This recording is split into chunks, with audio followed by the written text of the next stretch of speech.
Salut les amis, c'est Timena et aujourd'hui dans cette vidéo, je vais vous aider à choisir votre nouvel iPhone. Alors on y va, c'est parti!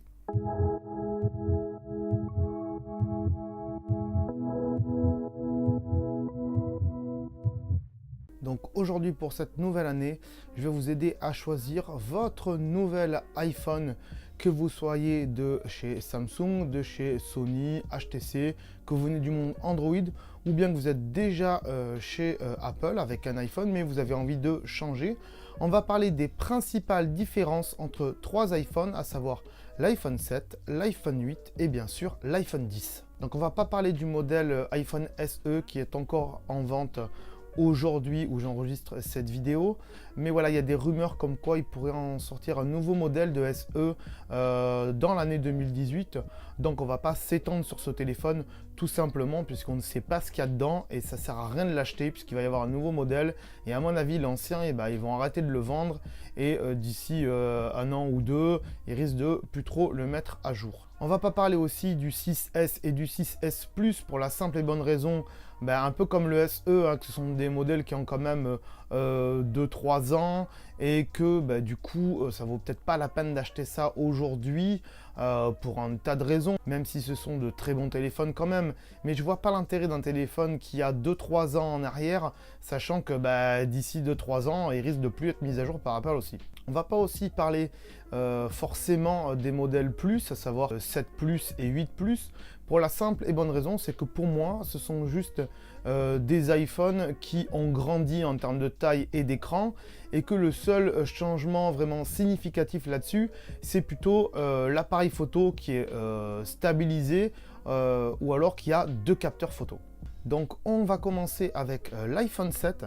L'iPhone 7, qu'est-ce qu'il a de bien? Déjà, il est résistant, il est robuste puisqu'il est en acier et donc du coup, s'il tombe, il se fera moins mal que l'iPhone 8 ou l'iPhone 10, mais ça, on y reviendra après.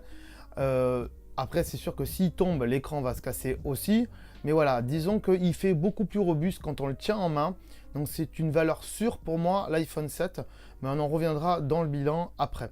Cet iPhone 7, c'est le premier iPhone qui résiste à l'eau. Quand je dis le premier, eh bien, ça veut dire que tous ceux qui viennent après, le 8, le 10, forcément, ils résistent à l'eau aussi. Et ça, c'est plutôt sympathique quand il pleut ou quand vous le faites tomber dans le lavabo ou dans les toilettes. Vous pouvez vite le sécher et tout va bien. Par contre, bien sûr, vous ne le laissez pas au fond de la baignoire ou de la piscine. Un iPhone, c'est pas fait pour dormir dans l'eau, c'est comme une bagnole, quoi. Cet iPhone 7, c'est le premier iPhone, il me semble, qui filme en 4K. Donc la 4K, si vous ne savez pas ce que c'est une résolution pour filmer qui vous permet d'avoir la meilleure résolution possible aujourd'hui. La 4K, même s'il y a du 8K aujourd'hui, mais la 4K c'est ce qui se fait de mieux sur les smartphones. Mais attention, cet iPhone 7, il filme que en 4K 30 fps. Comprenez qu'il ne prend que 30 images par seconde. Et donc si après vous voulez faire des ralentis dans un montage vidéo, ça va être un petit peu dur avec 30 images par seconde. Mais on reviendra avec les autres iPhones après. On passe à l'iPhone 8 et l'iPhone 8, il est résistant aux éclaboussures aussi, comme son prédécesseur. Il est moins robuste, mais parce qu'il a un dos en verre tout simplement. Un dos en verre, donc si vous le faites tomber, si vous avez l'habitude de faire tomber souvent vos iPhones et d'éclater votre écran, ne prenez pas un 8 parce que de toute façon vous allez éclater la face arrière aussi. Alors après, si vous avez une coque, ça peut aider, mais c'est pas certain. Alors il a un dos en verre pour la simple et bonne raison que Apple a intégré la recharge sans fil. Alors le socle n'est pas vendu avec, on vous vendra toujours un câble pour le brancher, mais vous pouvez acheter des socles dans le commerce, sur Amazon ou même chez Apple, ils en vendent, qui vous permettront juste en posant votre iPhone sur ce socle de pouvoir charger le téléphone donc sans le brancher. Cet iPhone, on en a parlé tout à l'heure, il filme aussi en 4K et là il peut monter jusqu'à 60 fps, donc 60 images par seconde. Et donc vous pourrez très bien faire de très jolis ralentis comme ça. Alors bien sûr, si vous êtes en 1080p, ça peut monter jusqu'à 120 images par seconde je crois. Donc là aussi on peut faire encore des plus jolis ralentis et ça c'est vraiment très intéressant. Voilà pour cet iPhone 8 qui pour moi est un iPhone, comment dirais-je, un peu bancal, entre deux chaises, un peu le bâtard des iPhones, puisque il sort en même temps que l'iPhone 10. L'année dernière, il y avait l'iPhone 7 qui est quasiment pareil que le 8. Bien sûr, le 8, il a une puissance un peu plus forte que le 7, puisque les puces sont plus récentes, donc forcément, il est un peu plus rapide et un peu plus puissant. Mais déjà le 7 était bien puissant quand même, donc voilà, on en reviendra quand même après, je vous donnerai mon avis global sur ces trois iPhones. On passe à l'iPhone 10, et l'iPhone 10 bien sûr comme l'autre il est résistant aux éclaboussures et aux gouttes d'eau, ça il n'y a pas de souci. D'ailleurs Apple fait même la pub d'un téléphone avec lequel on peut filmer s'il y a des jets d'eau dans les rues, donc ça c'est plutôt pas mal hein, si on veut faire des jolis films. Qu'est-ce qu'il a aussi cet iPhone 10? Eh bien, tout le monde en a parlé, c'est son prix, il est excessivement cher, 1100 € pour les premiers prix, mais il y a des rumeurs comme quoi en 2018 le prix pourrait baisser, donc à regarder, à scruter les infos d'Apple là-dessus, c'est possible qu'il baisse de prix. Alors pourquoi il est aussi cher? Puisque c'est les 10 ans de l'iPhone, donc iPhone 10, on a mis un X parce qu'on l'écrit en chiffres romains, et donc on a voulu marquer le coup, et donc pour un terme de puissance, le X, ça marche beaucoup mieux que d'écrire 10 en chiffres. L'iPhone 10, donc c'est l'iPhone des 10 ans, et donc selon moi, il aurait dû s'appeler aussi l'iPhone Pro, parce que Pro en termes de prix et Pro en termes d'écran, en termes d'appareil photo et tout le reste. Niveau puissance, c'est la même puce que l'iPhone 8, donc vous n'allez pas gagner en puissance par rapport à un 8. Peut-être un peu, puisqu'il y a des composants qui sont peut-être un petit peu meilleurs dans le 10, mais bon, on va pas rentrer dans les détails. Niveau appareil photo, attention là, il y a un double capteur stabilisé, ça veut dire qu'il y a deux capteurs. Un qui filme en une fois et un qui filme en deux fois, c'est-à-dire qu'il y a une espèce de zoom comme ça sur le deuxième capteur, hein, c'est un faux effet de zoom hein, en fait, et il filme aussi en 4K 60 fps comme l'iPhone 8. Mais attention, ce n'est pas exactement le même capteur que l'iPhone 8, non, celui-ci a une ouverture qui est bien mieux, et donc on fait des bien plus belles photos.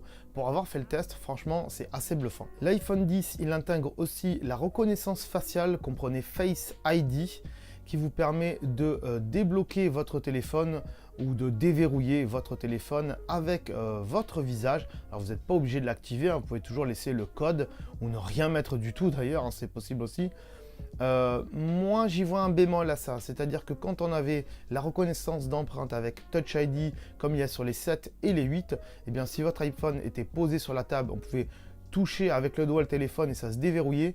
Là avec Face ID, si le téléphone il est sur la table, il faut le regarder, donc c'est assez chiant, mais le regarder vraiment du dessus, pas le regarder de loin. Donc il ne se déverrouillera pas si vous l'avez un peu plus loin sur la table comme ça là, ça va être un petit peu chiant. La grosse nouveauté aussi de cet iPhone 10, c'est le premier iPhone qui n'a plus de bouton physique. Comprenez le bouton Home, hein, parce qu'il y a toujours des boutons de volume et des boutons d'allumage, et le bouton de mise en vibration du téléphone. Et donc le bouton Home qu'on avait l'habitude de pied pour revenir au menu, au début c'est déstabilisant un petit peu, et puis après on s'y fait très vite, et surtout quand on revient sur notre téléphone, demandez à tous les journalistes tech et à tous ceux qui ont un iPhone 10, ils vous diront la même chose. Eh bien on a envie de swiper vers le haut plutôt que d'appuyer sur le bouton, et donc c'est très déconcertant. Bon, mais après on s'y fait très vite. Et qui dit un iPhone qui n'a plus de boutons, dit un iPhone qui a un très grand écran. Il fait 5,8 pouces si je ne m'abuse, c'est-à-dire qu'il a la taille d'un iPhone Plus, c'est-à-dire 7 Plus ou 8 Plus, dans une taille d'iPhone 7 voire 8. Mais c'est un tout petit peu plus grand, vraiment c'est entre les deux, voire moins que le gros, mais un petit peu plus que le 7. Donc c'est plutôt sympathique à tenir en main.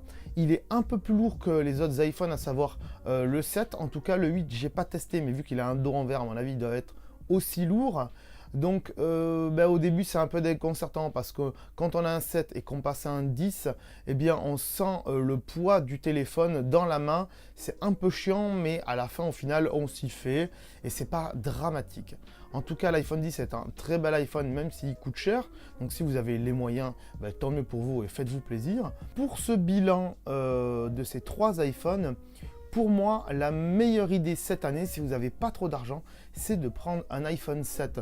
Pourquoi? Eh bien parce qu'il est moins cher vu qu'il est de l'année dernière. Et puis chez vos opérateurs, vous le trouverez encore beaucoup moins cher si vous prenez un forfait avec un engagement de 12 ou 24 mois. Mais aussi cet iPhone 7, il est léger, il est rapide et il est pas si vieux que ça honnêtement. Il est puissant. Donc si vous n'avez pas trop d'argent mais que vous voulez un iPhone assez récent, ne prenez pas forcément un 8 juste pour la recherche sans fil, je vois pas trop l'intérêt. Et puis si vous voulez mettre des sous dans un 8, quitte à mettre 800, 900 euros si vous l'achetez nu, mettez 1000 euros et prenez un X. Franchement, le 8, comme j'ai dit tout à l'heure, c'est un peu le bâtard de la gamme cette année. Donc franchement, le 8, passez votre chemin, honnêtement, ça sert strictement à rien. Si vous avez déjà un 7 et que vous ne voulez pas dépenser d'argent, gardez votre 7, ça sert à rien de changer de téléphone. Maintenant, si vous avez un 5, un 6, passez au 7. Vous ne l'avez pas fait l'année dernière, mais peut-être que cette année, ça vaut peut-être le coup de prendre un 7 puisqu'il est beaucoup moins cher et surtout avec les opérateurs, encore une fois. Voilà, en ce moment même, je vous mets les prix de tous ces iPhones à la date de publication de cette vidéo. Comme ça, vous pouvez voir un petit peu. Dans le descriptif de la vidéo, je vous mets un lien sur le site d'Apple qui vous permet de regarder, de comparer tous les iPhones pour voir ce qui vous intéresse vraiment et avec les prix sans forfait bien sûr. Voilà, on arrive à la fin de cette vidéo.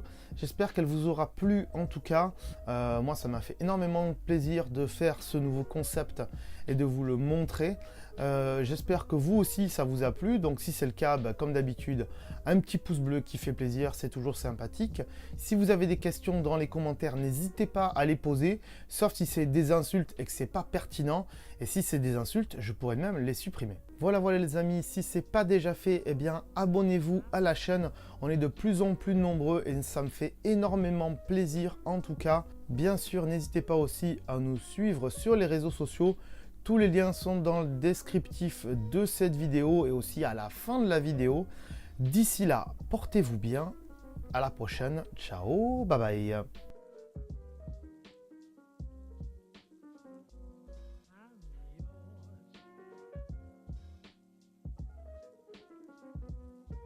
bye.